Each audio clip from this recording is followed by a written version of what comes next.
bayan. Since when did the Philippines become a province of The Hague?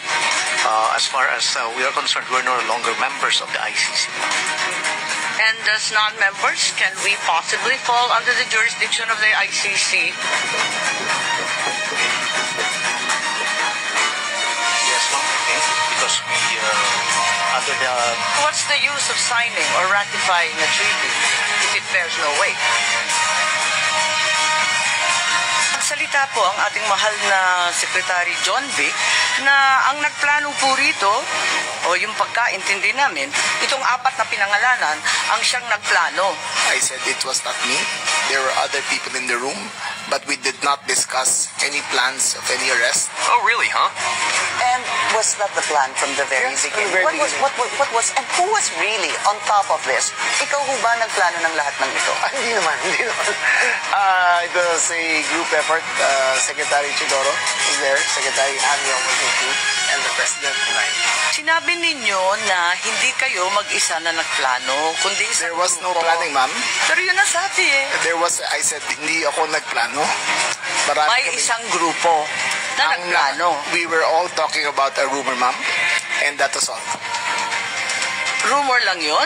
Yes, ma'am. Group effort ang sabi mo eh. Pero para lamang sa kaprasong chismis, magtitipon-tipon pa yung mga sekretary ng kabinete. Nakakatuwa naman. Call it what you may, ma'am. Walang magawa. The only information we got was the words of the former president in Hong Kong. Sa Hong Kong, Sa Hong Kong, ma'am. na andyan na. Yes, ma'am. Siya pang nauna, hindi kayo. Yes, ma'am. Nakakatuwa, ano? Meron po tinatawag na red diffusion, blue diffusion. May kulay ba ito? Yung pinadala sa atin, anong kulay ng diffusion? Ito po ay wanted person diffusion. So, walang red notice. Hindi po siya red notice because the nature of the diffusion is... Eh bakit si Congressman Arnie Teves may red notice na, hindi ba natin nagagawa ng paraan?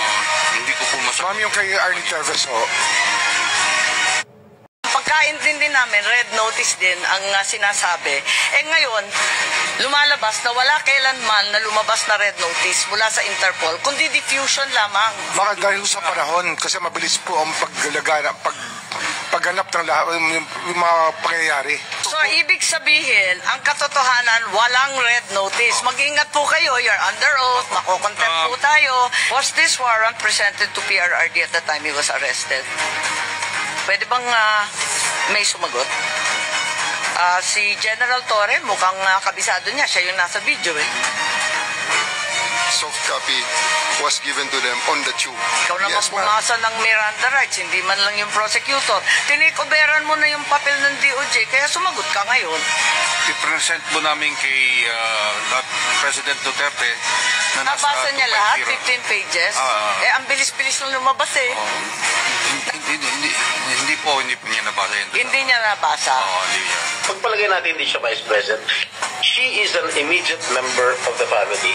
Ang immediate members of the family, 24 hours pwede bumisita sa amin, nakakulong kami. Eh ito, hindi pa nakakulong.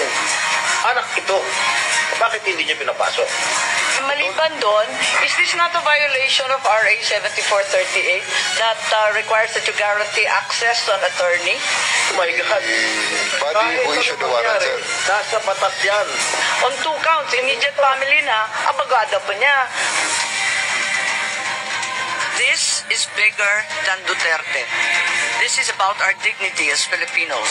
Ang hustisyang ipinapataw ng dayuhan ay hindi hustisya. Ito ay pang-aalipin. Useless lahat ng hearing na ito kung hindi na po may babalik si Tatay Nico. Kung kaya niyo po siyang dalhin doon in less than 1 day sa loob po ng 13 na oras, dapat kaya niyo rin po siyang ibalik dito sa lalong madaling panahon. Si Rodrigo Roa Duterte sa dayuhan na para bang wala siyang sariling bayan. Since when did the Philippines become a province of The Hague? As far as we are concerned, we're no longer members of the ICC. And as non-members, can we possibly fall under the jurisdiction of the ICC? Yes, ma'am, I think, because we, under the...